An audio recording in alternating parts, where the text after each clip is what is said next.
사자성어입니다. 용두삼이라. 머리는 용인데 꼬리가 뱀이다. 이 무슨 뜻인가 하니 시작은 거창하게 시작하는데 뒤로 갈수록 흐지부지하다. 이런 내용을 비유해서 이루는 사자성어입니다. 우리가 나중에 어른이 되어서 신앙생활한 사람은 그런 경험이 없겠지만 젊었을 때 중고등부나 주일학교나 아니면 청년 시절에 신앙생활을 시작했던 사람들은 아마 수련회에 참석해서 말씀을 듣고 찬양을 하고 은혜를 받으면서 친구들끼리 약속을 한 것을 기억하게 될 것입니다. 우리가 평생토록 우리 죽는 날까지 이 열정을 가지고 한번 살아보자. 그래서 어떤 그룹들은 모여서 돈을 모아가지고 문서 선교도 시작하고 또 더 열심인 사람은 함께 공동체 생활을 하기도 하고 또 회의로 선교 여행도 하고 다양한 종류의 열정적인 신앙의 삶을 시작합니다. 그런데 5년이 지나고 10년이 지나고 20년이 지나간 다음에도 그 일을 꾸준히 여전히 하고 있는 사람들은 보기가 지극히 드물다는 것을 우리가 경험하게 됩니다. 어떤 사람들은 이런 일로, 저런 사람들은 저런 일로, 또 어떤 사람은 결혼해서, 어떤 사람은 비즈니스를 시작해서, 그래서 그곳에 너무 열심히 살다 보니까 내가 옛날에 가졌던 그 열정과 그 에너지가 점점 식어가고 변질됩니다. 나중에는 자기 신앙 자체도 지키지 못하고 가누지 못해서 이제 헤매다가 이제는 자기 열정은 식을 대로 식고 내 신앙 자체도 어디 갔는지 이제는 찾기가 힘든 상황에 빠지는 때가 종종 있습니다. 왜 그렇습니까? 우리가 신앙생활을 할 때 가졌던 그 열정 하나만으로는 넘기 힘든 장벽이 세상에 너무 많이 있다는 것을 발견하기 때문입니다. 처음에 어렸을 때 순수한 열정이 딱 생겼을 때는 내가 이것이면 평생 내가 원도 없이 후회도 없이 세상을 정말로 신앙으로 살아가겠다. 이렇게 결심을 하게 됩니다. 그러나 막상 현실 세계로 뛰어들다 보니까 거기에는 너무 현실적인 문제가 나에게 다가옵니다. 그러다 보니까 내 생각으로는 더 이상 원래의 생각을 유지하게 됐다가는 세상에서 살아남지 못하겠다. 이런 자기 판단을 통해서 결국에는 자기 신앙을 하나씩 접어가고 포기하고 감추고 이런 삶을 시작하게 됩니다. 이스라엘 백성에게도 이러한 때가 이제 왔습니다. 이스라엘 백성들에게는 중요한 두 장소가 있습니다. 길갈이라고 하는 장소와 보김이라고 하는 장소입니다. 쉽게 얘기하면 우리가 길갈을 가보지도 않았고 보김을 가보지도 않았으니까 쉽게 생각하면 이겁니다. 길갈이라고 하는 곳은 그곳에서 이스라엘 백성들의 마음에 하나님을 향한 여호와를 향한 열정이 불타오르던 장소입니다. 그러나 보김이라고 하는 것은 어느새 내 열정이 어디로 갔는지 찾아볼 수 없을 만큼 그렇게 싸늘하게 식어버린 자기 마음을 발견하는 곳을 보김이라 우리가 이렇게 쉽게 설명할 수 있습니다. 이스라엘 백성들이 가나안 땅에 정착하면서 나타나게 된 현상이 바로 그것입니다. 처음에는 가나안 땅에만 들어가면 하나님이 우리에게 주신 축복의 땅에서 좋은 열매를 맺고 살아갈 수 있으리라 생각하고 열정을 가지고 기쁨을 가지고 큰 기대를 가지고 가나안 땅에 들어갔습니다. 5년이 지나고 10년이 지나고 20년이 지난 다음에 자기 모습을 바라보니까 처음에 그 열정은 어디론가 사라져버리고 이제는 가나안 백성들과 함께 어울려서 때로는 그들이 하는 행동을 본받아가면서 나의 신앙생활을 줄이고 그리고 함께 어우러져 살아가는 자기의 모습을 발견하게 되었다라고 하는 사실입니다. 그래서 5장 지난주까지 했던 사사기 1장에서는 어떤 이야기가 나오냐면 여호수아가 이끌고 들어간 이스라엘 백성들이 요단강을 넘어간 다음에 그때 여호수아가 죽기 전에 한번 가나안 백성들과 싸움을 딱 합니다. 그리고 난 다음에 12지파에게 땅을 다 나눠주고 이제부터는 너희들이 그 땅에 직접 올라가서 전투하고 싸워서 그 너희에게 주어진 그 땅을 이제는 소유하면서 각자 살아가라. 이렇게 말씀을 했습니다. 그런데 그 이스라엘 백성들이 처음에 그 열정을 가지고 앞으로 쭉 올라갔어야 되는데 올라가다 보니까 지난주에 우리가 얘기했던 것처럼 100% 가나안 백성들을 쫓아내지 아니하고 어떤 때는 남겨두고 어떤 때는 자기들이 약속해서 살려주고 그리고 그들과 함께 연합해서 농사도 배우고 어쩌면 그들을 더불어 사는 모습을 이들이 취하게 되었습니다. 그런데 이제 2장에서는 여호와의 사자가 길갈에서부터 이 이스라엘 백성들이 현재 위치하고 있는 보기메까지 찾아와서 여호와의 말씀을 전합니다. 이스라엘 백성들이 하나님의 말씀을 100% 순종하지 않은 상황에서 여호와의 사자가 무엇이라고 요구했겠습니까? 하나님의 메시지를 가지고 왔는데 그것이 이제 1절입니다. 여호와의 사자가 길갈에서부터 보김에 이르러 가로되 내가 너희로 애굽에서 나오게 하고 인도하여 너희 열조에게 맹세한 땅으로 이끌어 왔으며 또 내가 이르기를 내가 너희에게 세운 언약을 영원히 어기지 아니하리라 하였느니라. 처음에 이 말부터 시작합니다. 자, 여기에 나오는 길갈이라고 하는 것을 우리가 직접 가보지 않았지만 아까 열정을 가졌던 이스라엘 백성들이 머물렀던 곳이라고 했습니다. 사실은 이스라엘 백성들이 가장 신앙적으로 불타오르고 열정이 가득 차 있었을 때가 바로 길갈입니다. 길갈은 가나안 땅으로 들어가기 위해서 요단강을 딱 건너고 난 다음에 잠깐 동안 진을 쳤던 바로 그 장소였습니다. 이스라엘 백성들은 지금까지 광야 40년 동안 하나님께서 자기에게 메추라기와 만나를 먹여줬다는 사실을 기억하고 있습니다. 애굽으로부터 430년의 그 고통과 어려운 노예 생활을 마감하고 하나님이 그들을 구원해냈다는 사실을 지금 느끼고 있습니다. 이제는 그들에게 약속한 축복의 땅인 가나안 땅에 들어온 다음에 얼마나 기쁘고 그 마음에 행복했겠습니까? 야, 우리가 드디어 왔다. 젖과 꿀이 흐르는구나. 이 우리가 건넌 요단강만 보아도 물이 참 맑고 좋구나. 그러면서 그 자리에서 이스라엘 백성들이 행했던 일이 있습니다. 그게 무엇이냐면 율법의 가장 중요한 파트인 할례를 받았습니다.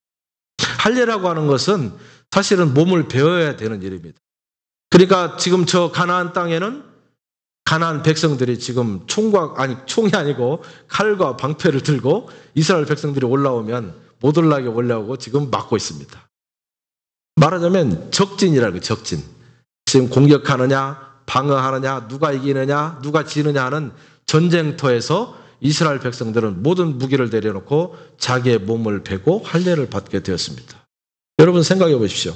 만약에 할례를 받은 다음에는 일주일 동안은 전쟁에 참여할 수도 없고 자기의 몸을 가누기도 쉽지 않아요. 옛날 같으면 요즘에는 소독이 잘 되지만 옛날에는 소독이 잘 안 됩니다. 그래서 죽을 수도 있고 위험한 지경에 처할 수도 있습니다. 그럼에도 불구하고 저기 앞에 있음에도 불구하고 이스라엘 백성들은 다 할례를 행했습니다. 왜 그렇습니까? 하나님께서 우리와 함께 하신다. 만약에 적군이 우리에게 쳐들어오면 하나님이 우리를 도와줄 수 있을 것이다. 만약에 도와주지 않는다 해도 지금 이 순간 하나님의 은혜를 경험하면서 죽는 것도 우리는 두렵지 않다. 그 마음 깊은 곳으로부터 솟아오르는 하나님에 대한 열정과 열명과 믿음이 있었습니다. 그런 열정과 그런 막 끓어오르는 하나님에 대한 신앙 때문에 할례를 행할 수 있었던 것이 바로 그 길갈이라고 하는 장소예요. 근데 10년이 지났습니다. 이제 20년이 지났습니다. 자기들도 모르는 사이에 그 열정이 어디론가 다 사라져 버렸습니다. 가나안 땅이라고 하는 것은 왜 하나님이 한 사람도 남겨놓지 말고 다 쫓아내라고 했냐면 거기에는 우상이 있었고 음란이 있었고 이방인들이 생각하고 있는 다양한 종류의 좋지 못한 생활 풍습들이 바로 거기 있었습니다. 그걸 다 쫓아내라고 했는데 그것을 쫓아내지 못했습니다. 이유가 무엇입니까? 아까도 얘기한 것처럼 이 사람들이 가나안 땅에 올라가기만 하면 내 땅이다 생각했는데 올라가려고 하다 보니까 어렵습니다. 논리적으로 보면요. 전쟁에 있어서 공격을 하는 팀은 방어를 하는 팀의 3배를 가져야 공격 승산이 있다. FM 모델에 나오는 것입니다. 전투 모델에 나와요. 그런데 숫자적으로 보아도 이스라엘 백성들이 그렇게 많지도 않았고 가나안 백성들은 이 기골이 아주 크다고 했었습니다. 여러 가지로 우세하고 부족합니다. 그리고 막상 가나안 땅에 들어가 보니까 거기는 젖과 꿀이 흐르는 곳이지만 내가 무엇인가를 씨를 심고 거기를 물을 주고 잘 가꾸어야만이 정말로 큰 맛있는 과일들이 생기는 그런 곳이었습니다.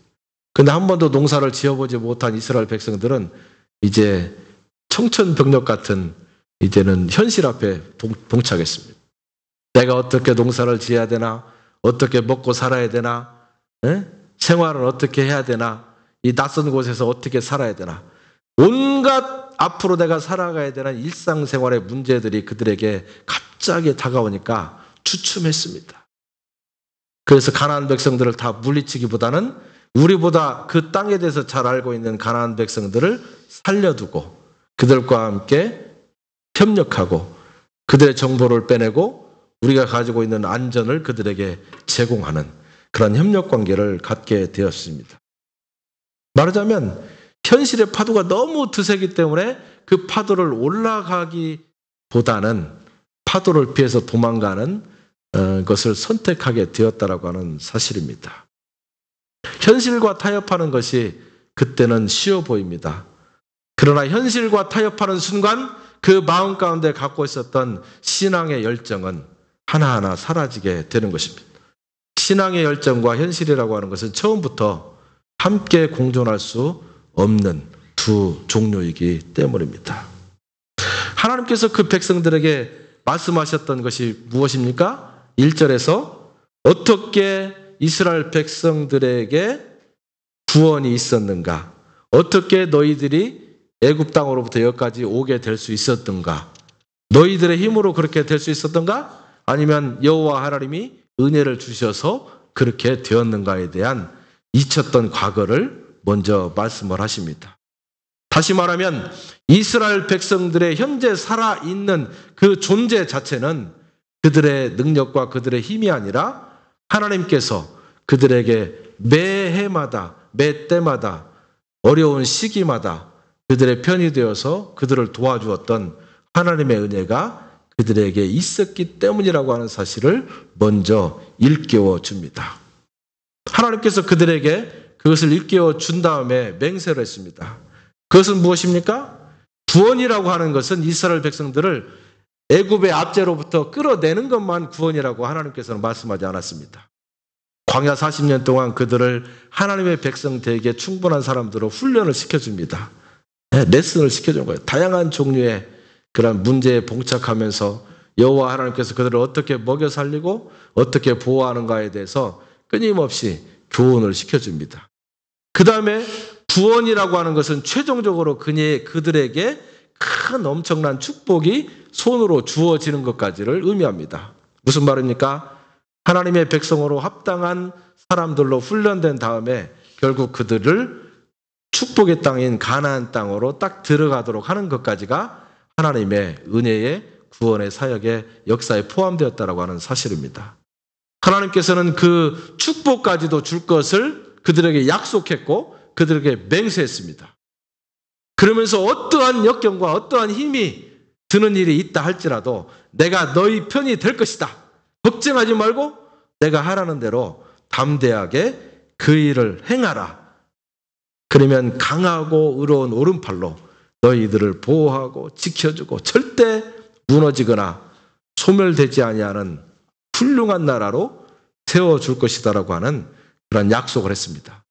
그 약속에 한 가지 조건이 있었는데 그것은 무엇이냐면 가나안 땅 백성들과 연합하지 말고 타협하지 말고 정직하게 진실되게 하나님의 백성의 이름에 걸맞는 신앙으로 살아라. 이것이었습니다. 길갈에서 그 말씀을 처음 들었을 때 이스라엘 백성들은 정말로 위대한 신앙의 소유자였습니다.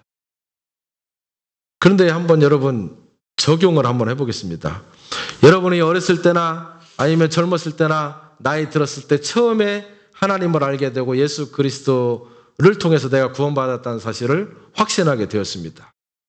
그때는 그 믿음과 그 확신과 그 열정이면 세상에 모든 것이 없어도 내가 당당하게 세상을 담대하게 살 수 있을 것이라고 하는 그런 마음이 들었습니다.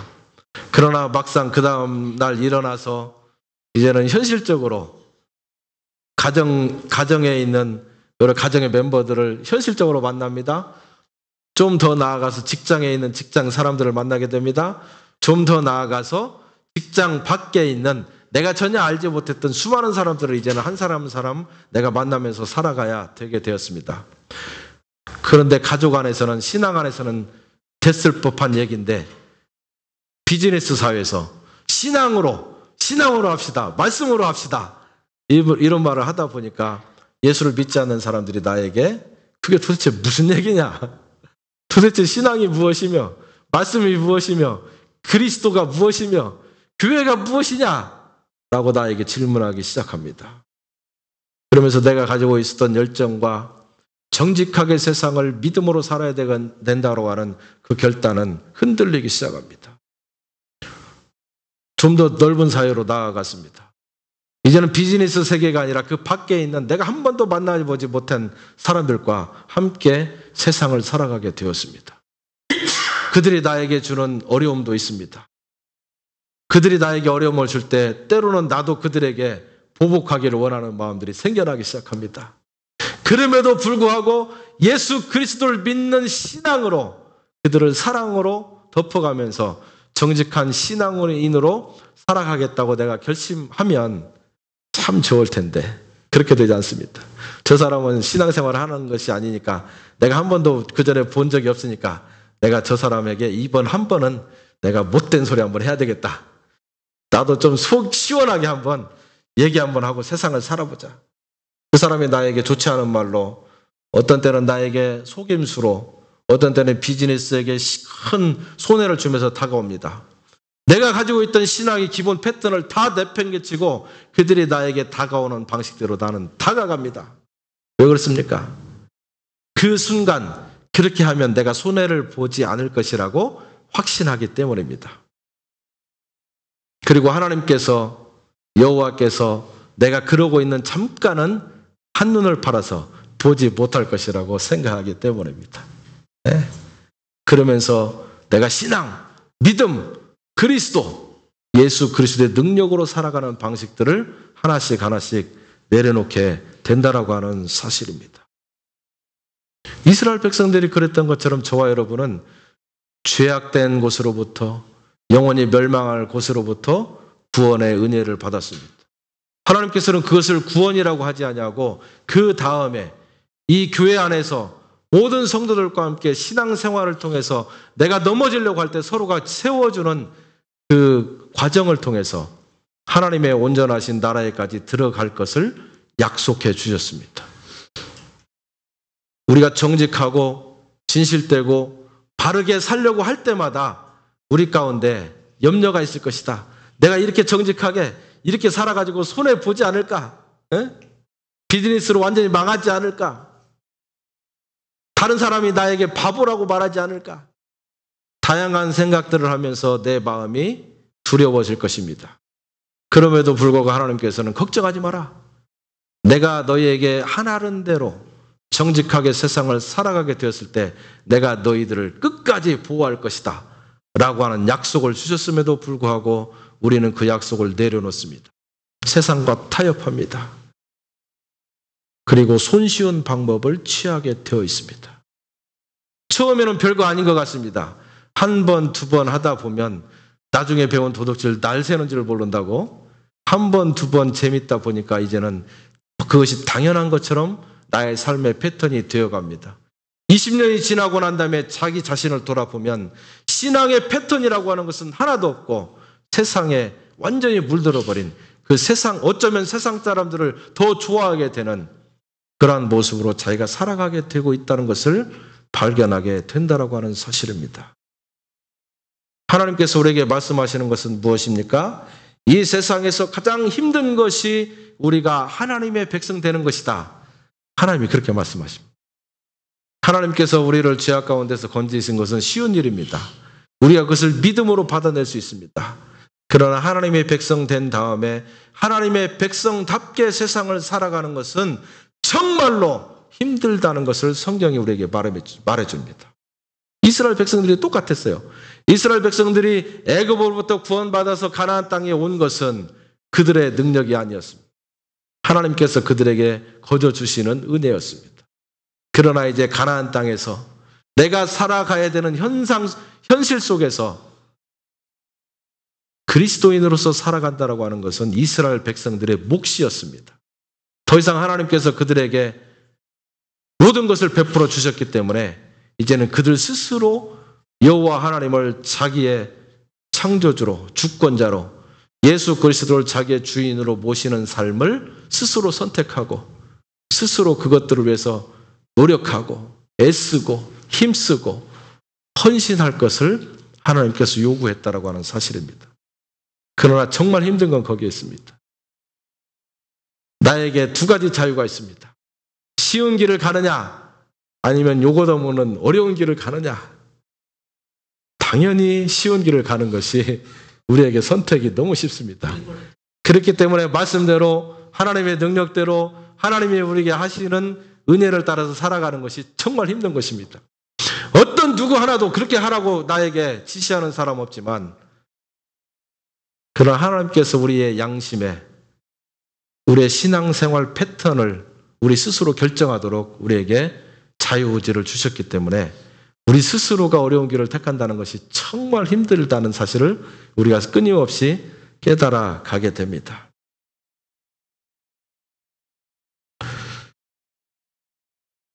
처음에 우리가 신앙생활하면서 예수 그리스도를 믿는 것도요 정말 어렵습니다. 그러나 그때는 하나님이 우리에게 주시는 구원의 은혜 때문에 감격하고 기뻐할 수 있어요. 그래서 가능합니다. 그러나 구원의 감격을 한번 느끼고 난 다음에 세상이 온통 뒤집어지고 나에게 포커스 맞춰져서 내가 가는 데마다 성공할 것이라고 생각했던 초창기의 나의 신앙이 이제는 무너지기 시작하면서 세상이 정말로 힘들다는 것을 발견하게 됩니다. 처음에 예수 그리스도를 믿었던 내 생각이 틀린 건가? 내가 예수를 믿지만 하나님이 나에게 주시는 은혜가 정말로 있는 걸까? 아니면 내가 어디에 속은 거 아닐까? 이런 다양한 생각들이 나에게 다가오기 때문에 내가 그럼에도 불구하고 예수 그리스도만을 믿고 그분이 나에게 원하시는 바대로 살기로 결정하는 것이 정말 어렵다라고 하는 사실입니다. 그런데 이스라엘 백성들에게 여호와 하나님이 요구하셨던 것이 있습니다. 그것은 무엇이냐? 너희들이 정말로 힘들고 어렵고 결정하기 정말로 미적미적한 그런 상황에서도 길갈에 있었던 것처럼 앞에 적이 있어도 내가 지금 죽을 수 있는 상황임에도 불구하고 내가 하나님을 믿는 마음으로 할례를 받겠다라고 하는 그 열정적인 신앙으로 회복하라고 하나님께서는 끊임없이 이스라엘 백성들에게 요구했고 지금 저와 여러분에게도 요구한다라고 하는 사실입니다. 그런데 현실적으로 한번 생각해 보겠습니다. 우리가 어렸을 때, 젊었을 때, 나 혼자 있을 때 신앙생활을 시작했습니다. 내 혼자 몸이기 때문에 내가 모든 걸 다 포기하고 정직하게 신앙인으로 살아가겠다. 그러면 리스크가 그렇게 크지 않습니다. 이제 결혼을 했습니다. 가족을 먹여 살려야 되는 책임이 나에게 있습니다. 비즈니스를 잘 해야만이 가족이 먹고 살기에 충분한 이제 경제적인 획득을 하게 되어 있습니다. 더 이상 쉽지 않습니다.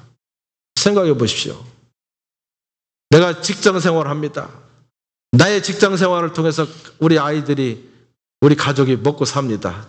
그런데 직장에서 나에게 불합리한 것을 요구합니다. 거짓말을 해서라도 비즈니스를 잘 할 것을 회사에서 나에게 요청을 했습니다. 여러분 그때 어떻게 해야 되겠습니까? 나는 이렇게 갖고는 안 됩니다. 내가 이 회사를 그만두는 일이 있어도 나는 그렇게 못합니다. 나는 여호와 하나님을 나의 주인으로 모시는 그리스도인입니다. 나는 이렇게 정직하게만 하고 그렇지 않는 일을 절대 하지 않겠습니다. 만약에 당신이 나를 자른다면 내가 회사를 그만두겠습니다 라고 하는 결심을 가지고 그때 그렇게 정확하게 선을 그을 수 있는 사람이 얼마나 되느냐 하는 말이에요. 그것이 우리의 현실입니다. 그것이 우리의 발목을 잡는 중요한 표가 되고 있습니다.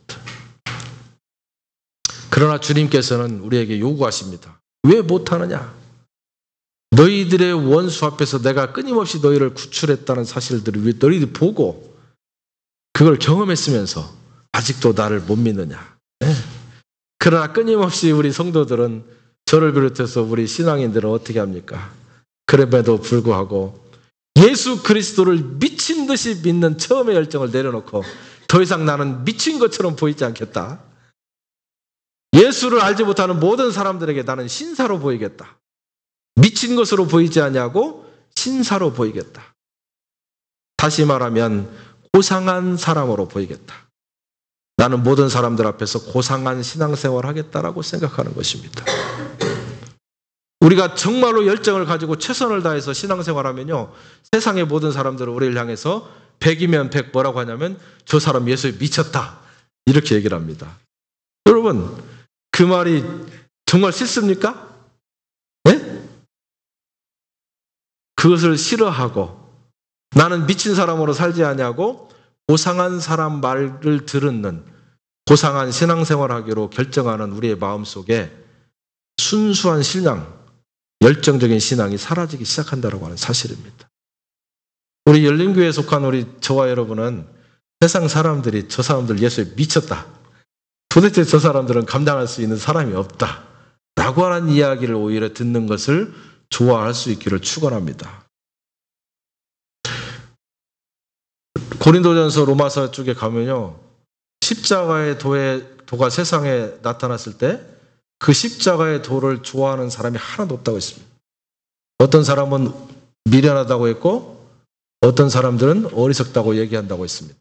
다른 얘기로 하면 우리가 예수 그리스도만을 믿고 그분만을 신앙하는 정직한 생활을 했을 때 세상의 모든 사람들은 저 사람들을 미쳤다. 손해봇짓을 하고 산다. 저 사람들은 정상이 아니다. 라고 얘기한다는 얘기와 똑같은 것입니다. 그러나 하나님께서는 저와 여러분에게 그렇게 살기를 주문하신다는 사실입니다. 왜 그러냐면 처음부터 하나님과 세상은 같을 수 없기 때문입니다. 처음부터 다른 것인데 우리가 하나님을 택했음에도 불구하고 세상이 우리를 너희들은 옳다라고 얘기할 수가 없기 때문이라는 사실입니다. 그래서 신앙생활하는 저와 여러분은 세상이 우리가 옳다라고 얘기하는 것만을 쫓아가지 말고 저 사람도 이상하다, 저 사람을 미쳤다, 어떻게 정상적인 생각으로 저런 결심을 할 수 있느냐, 이런 얘기를 들어야 된다는 얘기예요. 예를 들면 비즈니스를 하는 사람이 우리에게 속일 때 우리가 더 크게 속여가지고 미쳤다는 얘기를 드러난 얘기가 아니라 우리에게 비즈니스를 속이는 사람이 왔음에도 불구하고 우리는 그들에게 선하게 대하는 것입니다. 그들을 축복하는 것입니다. 왜 그러냐면 하나님의 말씀은 다른 사람을 사랑하는데 그냥 사랑하는 것이 아니라 원수를 사랑해야 되는 의무가 우리 가운데 있기 때문에, 하나님을 싫어해서 하나님으로부터 스스로 떠났던 저와 여러분을 하나님께서 사랑했기 때문에 우리를 미워하는 자를 향해서 우리가 사랑을 선포해야 되는 사람으로 거듭났기 때문에 그렇게 해야 된다고 하는 사실입니다. 손해볼 때 손해를 기뻐할 수 있는, 손해보면서 바보 소리를 들으면서 오히려 그 사람들을 축복하고 그들을 위로하고 그들을 위해서 기도해 줄 수 있는 그러한 미친 소리를 듣는 저와 여러분 될 수 있기를 축원합니다. 하나님의 사자가 그들을 책망한 내용이 있습니다. 3절에 보니까 그러므로 내가 또 말하기를 내가 그들을 너희 앞에서 쫓아내지 아니하리니 그들이 너희 옆에서 가시가 될 것이며 그들의 신들이 너희에게 올무가 되리라. 이렇게 얘기했습니다. 이스라엘 백성들의 문제가 무엇입니까? 하나님께서 그대로 100% 쫓아내라고 했던 우상과 이방신과 잘못된 풍습들을 그냥 그 자리에 내버려 뒀습니다. 그러니까 여호와의 사자가 여호와의 말을 이스라엘 백성들에게 전하기를 너희들은 그것이 올무가 될 것이다. 이제는 너희들이 쫓아내지 아니하는 그 가나안 백성들을 나도 쫓아내지 않겠다. 너희들 옆에서 평생토록 더불어 살게 될 텐데 그 사람들이 너희의 발목을 잡는 올무가 될 것이다. 이렇게 얘기를 했습니다. 이스라엘 백성들은 처음에 가나안 땅에 들어갔을 때 그들과 함께 더불어 살게 되었을 때요, 이런 생각을 했습니다. 하나님은 왜 하나님의 길밖에 없다고 말씀하시냐? 가나안 땅의 백성들도 그들의 삶이 있고 그들의 행동 양식이 있고 그들이 섬기는 신도 가만히 옆에 보니까 내가 굳이 섬길 필요는 없지만 저들이 섬기는 것을 내버려 두는 것도 괜찮다, 이렇게 생각했던 것입니다. 그래서 그들과 함께 더불어 살기로, 만약에 저들이 생활하고 있는 생활 풍습을 우리가 따라가게 되면 우리에게 유익된 부분도 있을 것이다. 농경 문화도 배울 수 있을 것이고 함께 농경 문화를 하면서 무엇인가 빌려주고 이렇게 하는 그런 방식을 우리가 습득할 수 있을 것이다. 이렇게 생각을 했습니다. 그게 문제가 무엇이냐면 너무 쉽게 안정된 길을 붙들려고 했다라고 하는 것이 이스라엘 백성들의 문제였습니다. 길갈에 있을 때 이스라엘 백성들은 굉장히 독선적이었습니다. 그리고 세상과는 절대 타협하지 않겠다. 오직 여호와만을 바라보고 살아가겠다라고 하는 독선이 그들에게 있었습니다. 그런데 나쁜 독선이 아니라 사실은 여호와만을 의지하겠다라고 하는 선한 독선이 그들에게 있었어요. 그러나 이제는 더 이상 그 독선을 가지고 세상을 살아가기를 원치 않았습니다. 그 신앙으로 절대 버텨낼 수 없다는 사실을 이 사람들이 깨우치기 시작했기 때문이죠. 그러나 여호와께서 그들에게 요구하셨던 것은 무엇이냐면 그럼에도 불구하고 기독교인의 진실된 독선을 갖고 살아라, 이렇게 요구를 했습니다. 왜 그렇습니까? 이렇게 한번 생각해 보십시오. 저와 여러분이 기독교의 바른 진리를 가지고 세상을 살면 손해를 볼 것 같은 그런 상황입니다. 그럼에도 불구하고 손해를 각오하고 길갈에서 할례를 받았던 이스라엘 백성들처럼 죽음을 각오하고 여호와 하나님의 말씀에 순종하겠다라고 하는 그 독선적인 그들의 신앙이 그들의 삶에 있었다면 그 독선을 가지고 세상에 들어갔습니다. 그 독선을 가지고 세상을 살아가기가 정말 힘듭니다. 다른 사람들이 너무 핍박합니다. 그 독선을 가지고 정직하게만 살려고 하니까 비즈니스가 막 손해보기 시작합니다. 좋지 못한 소리를 많이 듣습니다. 그럴 때 우리 신앙인들은 어떻습니까? 그럴 때 비로소 여호와 하나님 앞에 무릎을 꿇게 되는 것입니다. 하나님이 나에게 주문하고 요구했던 방식대로 내가 목숨 걸고 살려고 해보았습니다.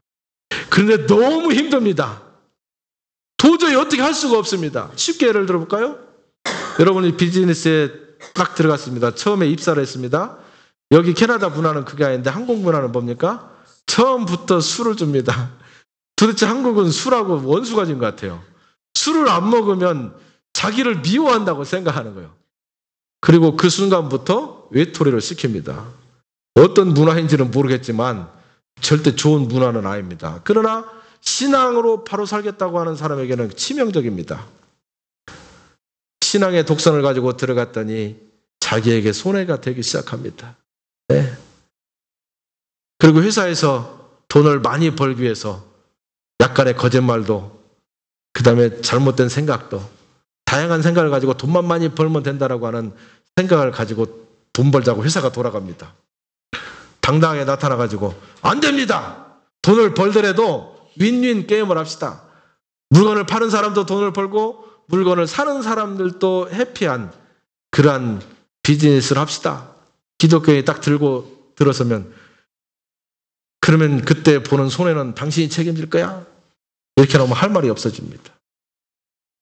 여러분, 그렇게 되었을 때 우리 그리스도인들은 정말로 정직하게 사는 것이 세상은 이렇게 힘들구나.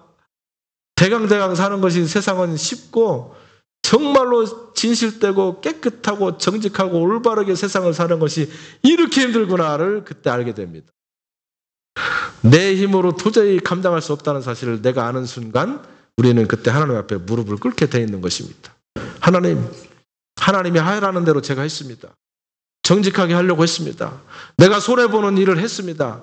욕 얻어 먹을 것을 각오하고 제가 정직하게 하자고 했습니다. 그런데 모든 사람들이 나에게 손가락질하고 좋지 않은 얘기를 하고 나를 왕따시키고 내가 지금 손해를 보고 있습니다. 이거 어떻게 하겠습니까? 그러면 하나님께서 여러분에게 말씀하실 것입니다. 걱정 마라. 애굽 땅에서 너희를 구원했던 내 실력이 있지 않느냐? 죄악의 구렁텅이에서 평생을 살았던 너희들의 모습을 내가 구원해내지 않았느냐? 그 정도 비즈니스 안에서 성공하지 못하도록 하겠느냐? 저와 여러분에게 그렇게 말씀하신다고 하는 사실입니다. 믿음의 열정을 가지고 신앙의 열정을 가지고 독선적인 신앙으로 패턴으로 나가보지 않은 사람은 내가 세상을 이길 만한 힘이 없다는 사실을 전혀 생각해 보지 못합니다. 그렇기 때문에 하나님 앞에 기도할 기회도 전혀 없습니다.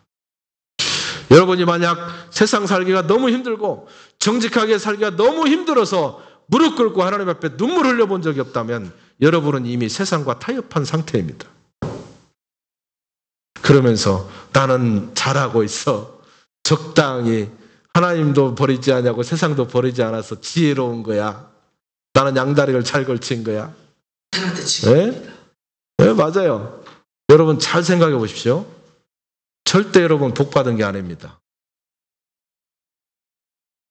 여러분은 세상을 살아가면서 정말로 세상이 힘들고 정말로 세상이 불공평하고 정직한 얘기를 했을 때 내가 욕 얻어먹는 경험을 통해서 여러분이 하나님 앞에 무릎 꿇고 기도할 수 있어야 돼요. 세상이 왜 이렇습니까?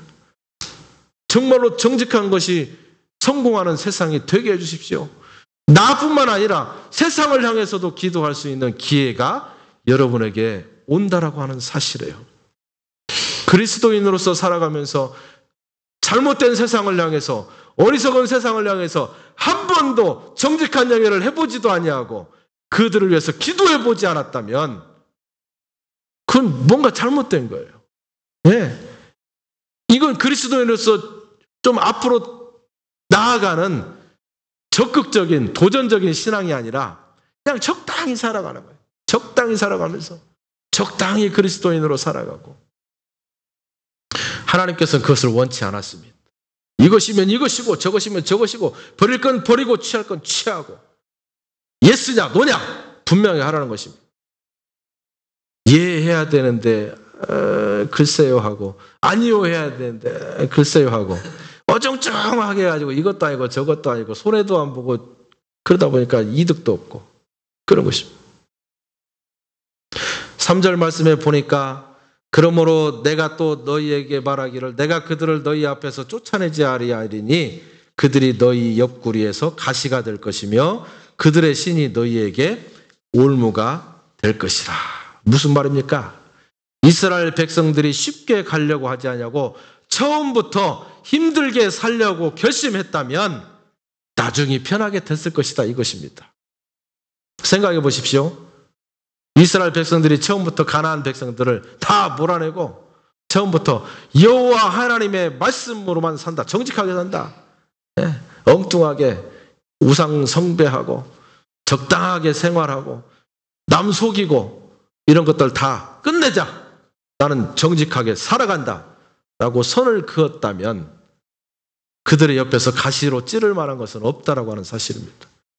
그러나 그게 선을 긋지 않냐고 그들을 하나씩 받아내고 적당하게 타협하다 보니까 결국에는 그 타협한 것이 나의 옆구리에 가시가 되어서 결정적인 순간에 옳은 것을 선택하지 못하고 계속 나를 찌르는데도 불구하고 그 찌르는 가시를 선택할 수밖에 없는 그런 상황이 된다라고 하는 사실입니다.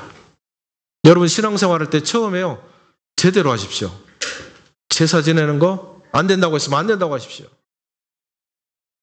타협하면 나중에 잘 안 돼요. 비즈니스 들어가서 좋지 않은 것이 있으면 안 된다고 선을 그으세요. 네. 적당히 타협하지 마십시오. 왜 그렇습니까? 처음에 한 5번, 6번 타협하고 이제 안 되겠어. 지금까지는 여러분들을 위해서 살았으니까 앞으로는 이제는 말씀대로 살겠습니다 하고 선을 딱 긋습니다. 그러면 그 사람들이 뭐라고 하는지 아세요? 그럼 지금까지 한 건 뭐고?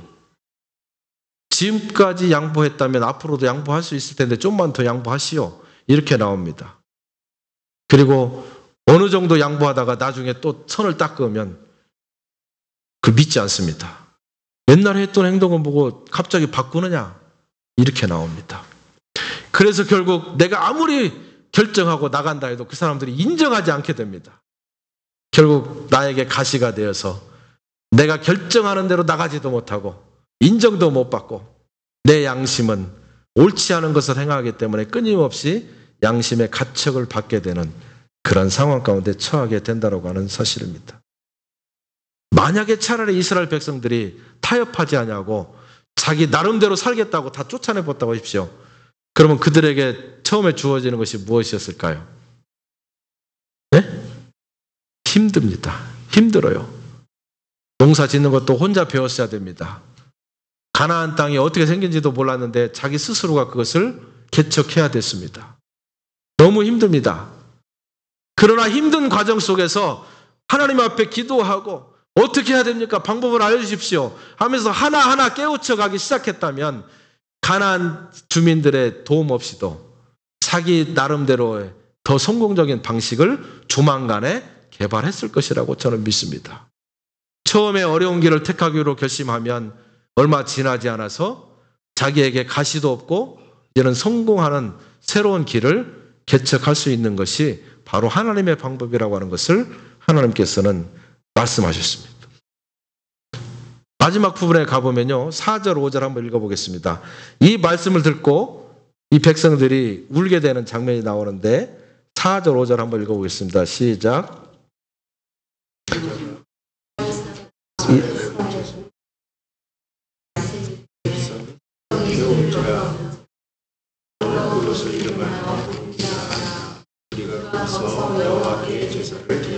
아멘.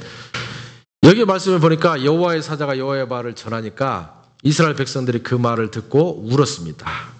왜 울었을까요? 옛날에 가졌던 신앙의 열정이 자기들에게 있었다는 사실을 그때 깨닫게 된 것입니다. 그러면서 옛날의 열정이 생각나니까 갑자기 눈물이 막 났습니다. 근데 문제는요. 그러면 눈물이 났다고 해서 이들의 삶이 바뀌었을까요? 그렇지 않습니다. 여러분 집에 가서 10절까지 한번 읽어보십시오. 이들이 눈물을 흘린 다음에 여호수아가 살아있을 때까지는 말씀대로 살았습니다. 그러나 여호수아가 죽자마자 이들이 완전히 삶이 또 바뀌었습니다. 그것이 문제입니다. 처음에 뜨거운 열정을 가지고 한 번이라도 세상과 타협하지 않고 그냥 앞으로 쭉 갔으면 그 길이 쉬워 보입니다. 그러나 한 번 타협하고 말씀이 왔을 때 양심의 가책을 받고 눈물을 흘렸을 때 자기를 되돌릴 수 있는 것은 정말 힘듭니다. 왜 그러냐면 쉬운 길을 한번 내가 맛보았기 때문에 또다시 어려운 길을 중간에 선택하기라는 것은 정말 힘든 거예요. 그래서 여러분 타협이라고 하는 것이요 별거 아닌 것 같지만 나중에 자기가 바른 선택을 했음에도 불구하고 또 다른 타협을 이끌어낼 수 있는 기회가 되기 때문에 처음부터 타협을 하지 말았어야 됩니다. 어쨌든 이 사람들이 옛날에 열정이 생각나서 눈물을 흘렸는데 한두 사람이 아니라 온 백성들이 눈물을 막 펑펑펑 흘렸습니다. 얼마나 눈물을 많이 흘렸는지 이 복임이라고 하는 단어의 뜻이 뭐냐면 우는 사람들이라고 하는 뜻입니다. 후대의 백성들이 이 조상들의 펑펑 울었던 사건을 바라보면서 그 땅은 복임이라 이렇게 이름을 붙였습니다. 여러분 길갈의 생활에 여러분 열정을 심고 계속적으로 손해보는 삶이라 할지라도 길갈의 삶을 지속하겠습니까?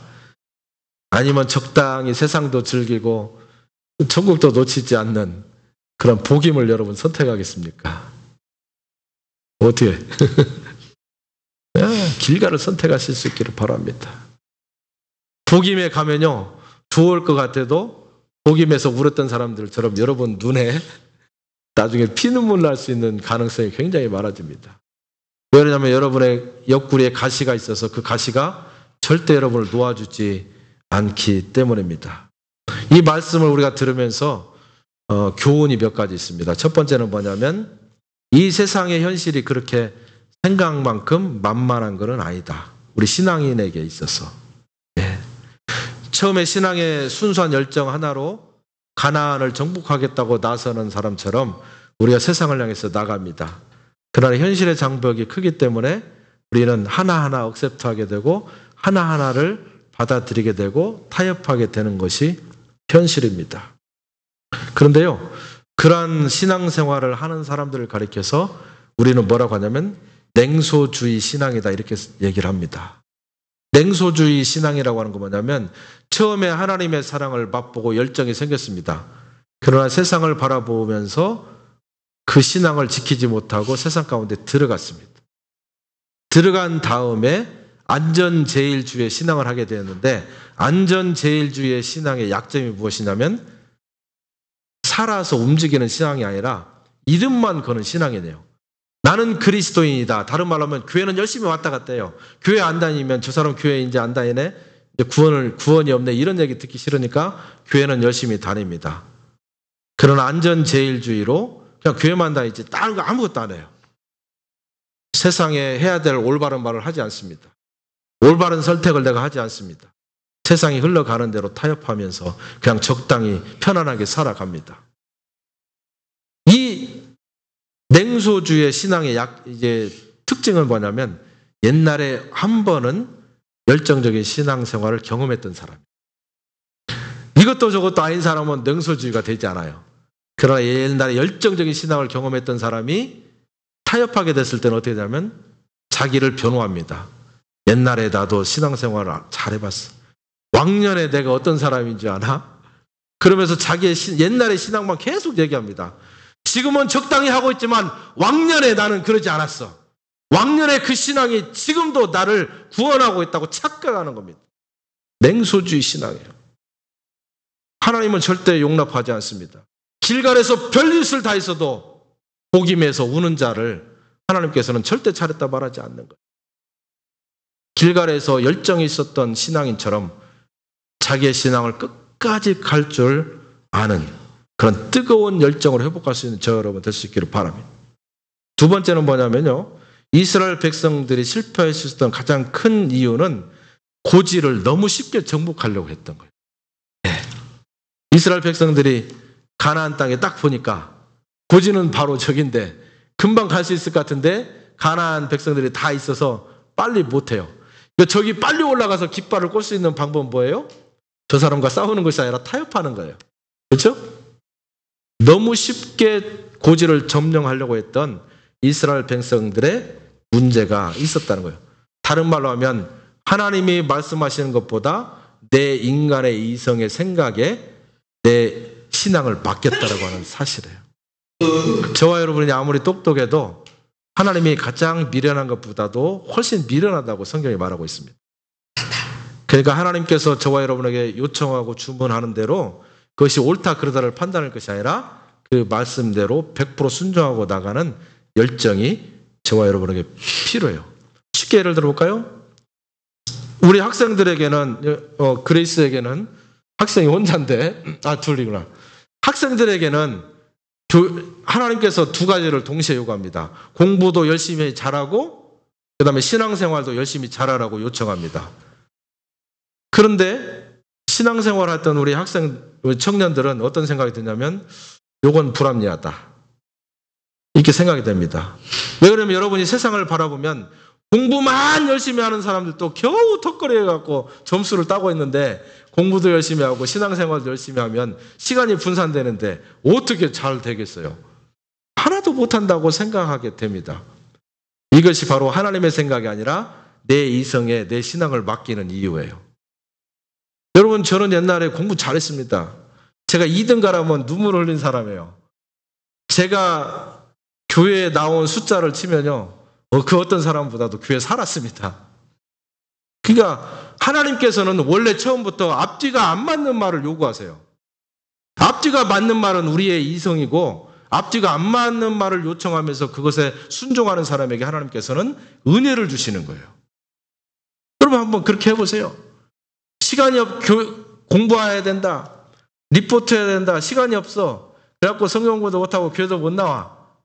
그렇게 하지 말고 하나님께서 요구하시는 거, 하나님 앞에 정말로 요구하는 것들을 100% 하고 공부에 최선을 다하고 그러면 내가 열심히 한 공부에 하나님께서 플러스로 주시는 은혜를 누리게 됐을 때 우리는 정말로 좋은 성적을 거둘 수 있다고 하는 사실입니다. 그것이 바로 비즈니스 하는 사람들에게도 맞습니다. 하루에 8시간 7일 동안 열심히 일하는 사람들을 옆에서 가만히 보니까 겨우 입에 풀칠하고 사는 거예요. 그러면 나는 주일날도 교회 나가고 일주일에 한 번 또 성경 공부하고 기도회도 또 나가고 계속 나가면 그러면 일주일에 7일 24시간 일하는 사람도 입에 풀칠하는데 그럼 우리는 어떻게 살아? 그것이 우리 이성입니다.